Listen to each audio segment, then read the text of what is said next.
Mimi kwa jina naitwa Jonathan Taylor. Mimi ndio naibu mwenyekiti ya Tanzania Commercial Cattle Society. Ni chama cha wafugaji wa biashara. Tunaungana, tunajaribu kuunganisha wafugaji wa biashara Tanzania nzima kukua kama meza moja, kuaddress kama challenges yetu ya sekta yetu, kama ni kuboresha mifugo, tunapiga kama seminar, kutoa elimu kwenye wafugaji ya kawaida.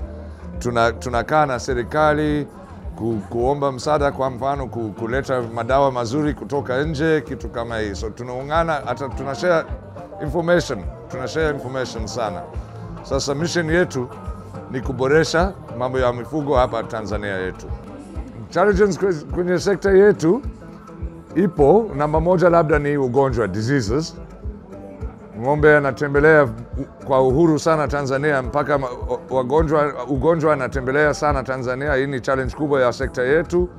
Challenge ya pili ni kurahisisha, kwa mfano kuleta madawa mazuri, kwa mfano chanjo kutoka nje, kitu kama hii. Kuna challenge kubwa ni hii. Baada ya hii, lakini tunasaidiwa sana na serikali tusikia vizuri. Baada ya hii ni challenge ya kawaida tu, financial kidogo.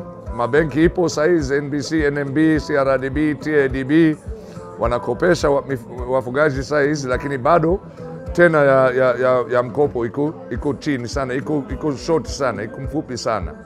Sasa kama unataka kuwekeza shamba, ni kitu ya long term investment. Sasa hii ni challenge nyingine, kuwekeza vizuri shamba, itabidi tunapata long term finance. Lakini baada ya hii, Tanzania na fursa kuwa taifa ya namba moja ya Afrika ya kutoa mifugo mazuri sana. Fursa ipo. Tanzania ana mazingira mazuri sana kwa ajili ya mifugo.